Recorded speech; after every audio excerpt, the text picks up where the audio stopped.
Good morning all of you. RPS studies में मैं आप लोगों का स्वागत करता हूं।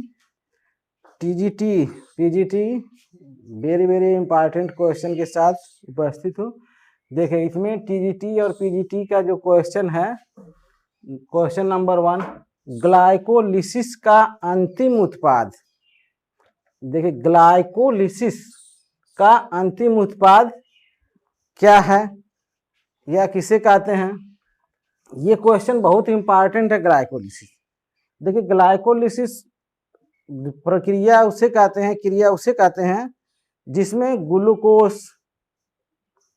ग्लूकोज की एनर्जी ऑक्सीजन, ठीक है, ऑक्सीजन की उपस्थिति में या ऑक्सीजन ना रहे, ग्लूकोज से जो हमको एनर्जी मिलती है, ऊर्जा मिलती है, जिस प्रोसेस के अंतर्गत ऊर्जा मिलती है, इसमें कोई जरूरी नहीं है कि ऑक्सीजन ही रहे।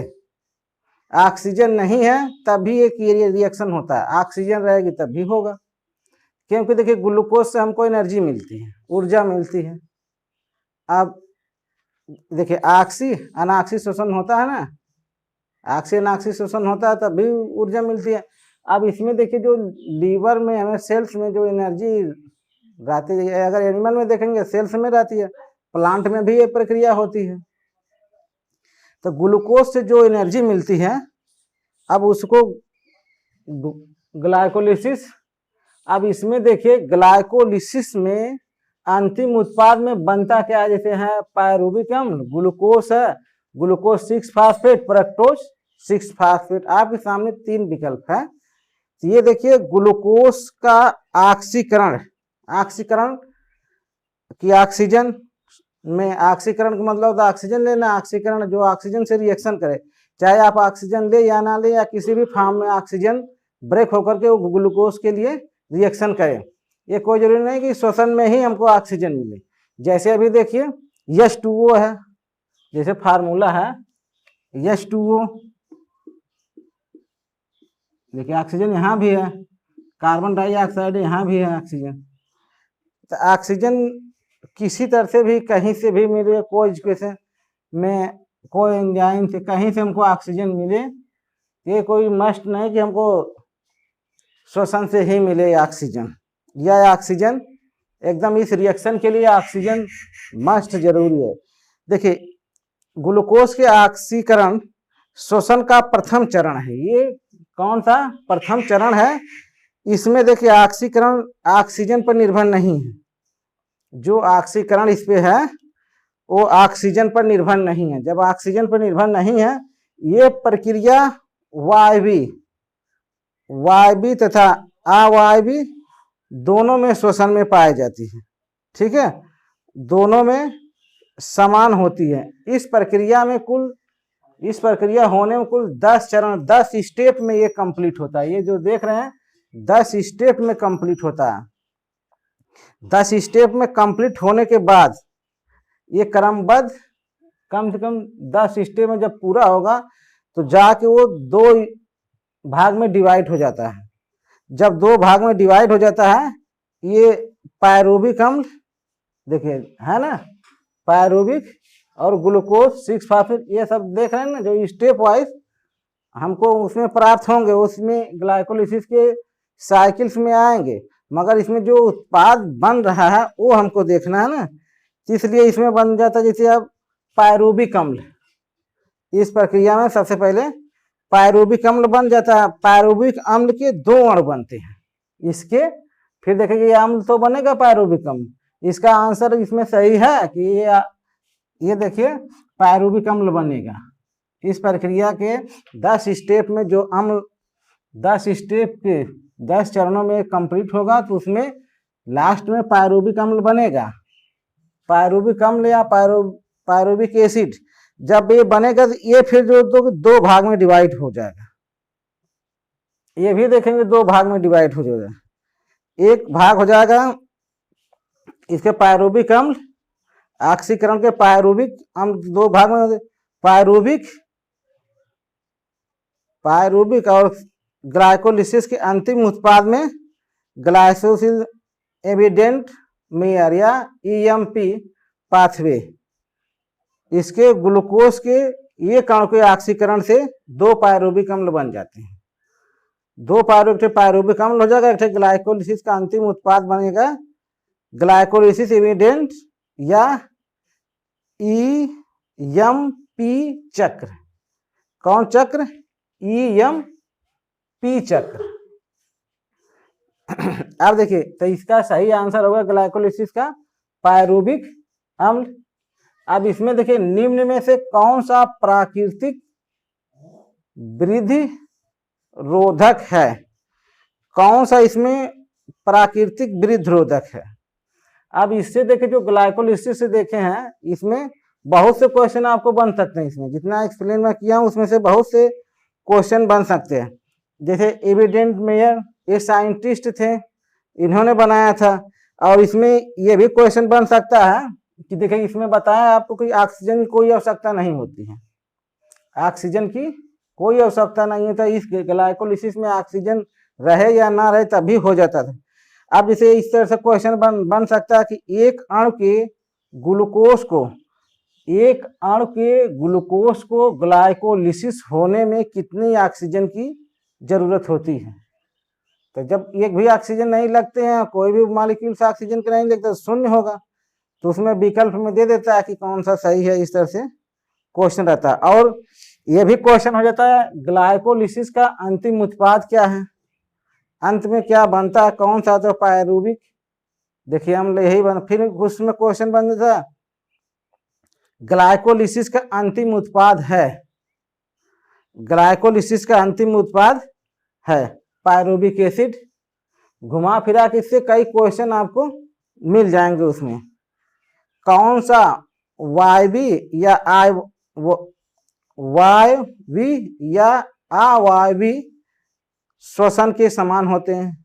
इसमें देखते हैं, इसमें भी पाया जाता है ग्लाइकोलिसिस। ये जो ग्लाइकोलिसिस है, ठीक है, ग्लाइकोलिसिस आ जाएगा इसमें। इस तरह से बहुत क्वेश्चन इसमें क्वेश्चन बनता है। और इसमें इसका अंतिम उत्पाद एक क्वेश्चन है, ग्लाइकोलिसिस का दूसरा नाम। कहाँ से ये 2 स्टेप में जब पूरा होते हैं, इसका दूसरा भी नाम हो सकता है ग्लाइकोलिसिस का। ग्लाइकोलिसिस का दूसरा नाम ईएमपी चक्र। इस तरह से क्वेश्चन, कई क्वेश्चन इससे बन सकते हैं। ये बहुत इंपॉर्टेंट है, ठीक है। ये ग्लाइकोलिसिस में देखिए, प्लांट में भी होता है और ह्यूमन में भी होता है, दोनों में भी होता है। अब देखिए, अगला क्वेश्चन जो बना है इसमें, अगला क्वेश्चन देखिए, निम्न में से कौन प्राकृतिक वृद्धि रोधक है? इसमें से कौन सा प्राकृतिक वृद्धि रोधक है? आप देखिए, इसमें जो विकल्प है आपको, एबिसिक एसिड, काइनेटिन, देखिए काइनेटिन, जिबरेलिन। आप देखिए, ये वृद्धि एवं विकास को संतुलित करने के लिए, आप देखिए इसमें ये देख रहे हैं जो तीनों हैं, इसमें भी कोई भी प्लांट है, उसके वृद्धि एवं विकास के लिए संतुलन हेतु वृद्धिवर्धक या वृद्धिरोधक के पदार्थ की आवश्यकता होती है। इन दोनों प्रकार के पदार्थों को हमने वृद्धि नियमित किया है। ऑक्सीजन, देखिए जिबरेलिन, काइटिन, ये तो हार्मोन्स है। इससे स्रावित होने से क्या होता है? पौधे की वृद्धि होती है, ग्रोथ होती है, ठीक। तब प्राकृतिक वृद्धिरोधक हमको देखना है। प्राकृतिक वृद्धिरोधक जो उसमें होता है, प्राकृतिक वृद्धिरोधक में इसका सही आंसर हो जाएगा एबिसिक एसिड। ये क्या करते हैं? ये सब प्लांट को ग्रोथ करने में सहायता करते हैं, ठीक है ना। अब देखिए, एक पादप हार्मोन्स है जो प्राकृतिक उत्पाद, संश्लेषित पदार्थ या दोनों। आप देखिए, इसमें एक पादप उत्पाद प्राकृतिक और संश्लेषित, इसका आंसर जो सही है, इसमें देखिए दोनों हैं, दोनों हेल्प करते हैं, ठीक है ना, दोनों हेल्प करते हैं। इसमें ये आंसर सही है कि ये पादप हार्मोन्स हैं प्राकृतिक उत्पाद और संश्लेषित, ये दोनों हेल्प करते हैं उसमें। आप देखिए पादप, जैसे देखिए पादप हार्मोन्स प्राकृतिक रूप में उत्पादन होने वाले विशेष कार्बनिक यौगिक होते हैं। ये हार्मोन्स क्या विशेष कार्बनिक यौगिक होते हैं जिनके से पौधे के दूसरे एवं आगे वाले पौधे में पहुंचकर ये वृद्धि एवं उपापचय क्रिया, उपापचय मेटाबॉलिज्म रिएक्शन को प्रभावित करते हैं और ये नियमित रूप से इनमें वृद्धि का नियंत्रण पदार्थ रूप से उत्पन्न हो जाता है, अर्थात यह पादप हार्मोन होते हैं। अब इसमें देखिए प्राकृतिक और संश्लेषित दोनों सही आंसर है,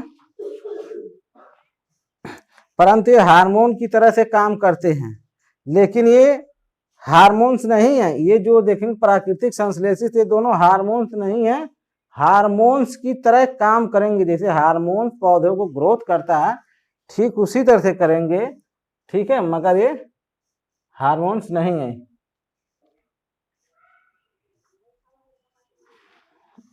ये पादप हार्मोन्स हैं।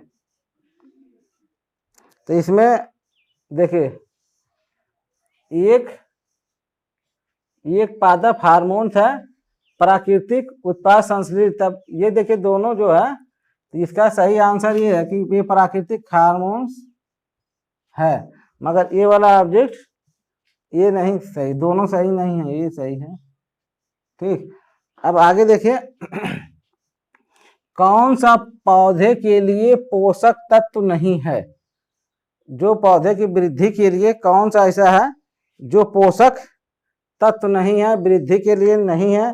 देखिए वृद्धि के लिए इसमें आप देखेंगे कौन सा पौधे के लिए पोषक तत्व नहीं है। पोषक तत्व नहीं है ये लेड, सीसा, सीसा इसका सिंबल है पीबी।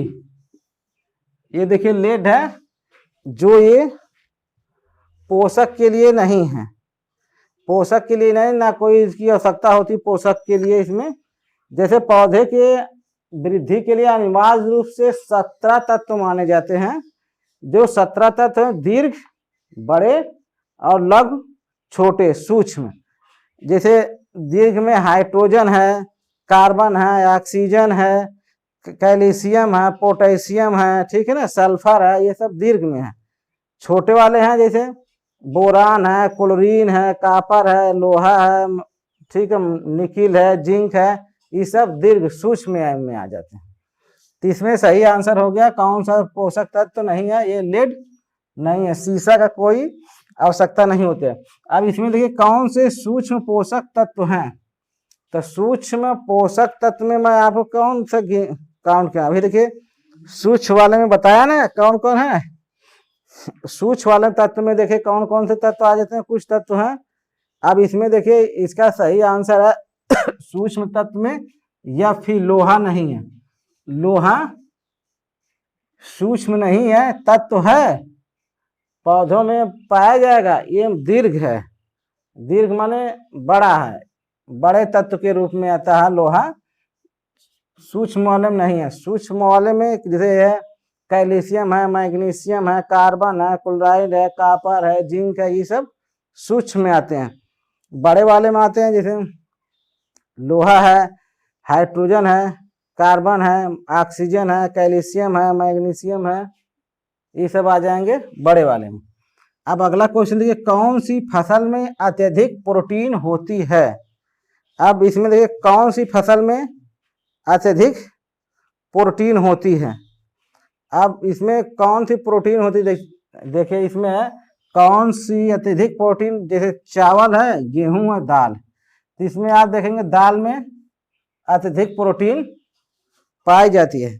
जितनी दलहनी वनस्पति है जो दाल वाले में जितना, चाहे उसमें देखेंगे चना है, मटर है, अरहर है, मूंग है, मसूर है, इत्यादि जितने हैं, इसमें उसके वजन का कुल कम से कम 25% भाग प्रोटीन पाया जाएगा। 25%, देखिए 25% प्रोटीन पाई जाएगी इसमें ना। जितनी दाल वाली फसल है सब में जितना उनका रहता है उसमें 25% तक प्रोटीन पाई जाएगी, जितनी दाल की फसल। अब इसमें इसका विकल्प हो गया दाल। अगर दलहनी वाली जिससे दाल बनाई तो कोई भी रहेगा वो हो जाएगा। और ये नाइट्रोजन फिक्सिंग का भी काम करती है, ये वातावरण से नाइट्रोजन फिक्सिंग माने स्त्री उसमें रुकावट, मिट्टी को उर्वरा शक्ति को बढ़ाने का भी काम ये दाल वाली जितने प्लांट हैं वो करते हैं। अब इसमें देखिए हेच एवं स्लेक चक्र चलता है। हेच और स्केल चक्र किसमें चलता है? अब देखिए कार्बन 3 पौधों में, कार्बन 4 पौधों में, कैम पौधों में। अब इसका देखिए सही आंसर है C4 पौधों में। अब C4 पौधों में, अब देखिए C4 पौधे में एच एम स्केल दे साइंटिस्ट थे। ये कौन थे? वैज्ञानिक थे। इनका पूरा नाम जैसे MDH और CR स्केल था। इन्होंने, इस वैज्ञानिक ने कार्बन डाइऑक्साइड का फिक्सिंग, ठीक है, फिक्सिंग का नाम बताया, जिसमें कार्बन डाइऑक्साइड फिक्सिंग के उत्पाद के रूप में 4 कार्बन वाले पदार्थ में वृद्धि करते हैं और ये ऑक्सीएसिटिक अम्ल बनाते हैं, जिससे पौधे में वृद्धि होती है। इन्हीं चक्र को कहते हैं हेच एन स्केल चक्र। ये C4 पौधों में पाए जाते हैं। अब C4 वाले पौधे जैसे मक्का उक्का हैं वो आ जाते हैं इसमें। अब अगला देखिए प्रकाश फास्फोरिलीकरण में सम्मिलित है। नॉन साइक्लिक, नॉन साइक्लिक एवं साइक्लिक, इसमें दोनों सही है, इसमें दोनों आ जाएंगे। प्रकाश फास्फोरिलीकरण में सम्मिलित है, नॉन साइकिल एवं साइकिल दोनों प्रकार के इसमें पाए जाते हैं।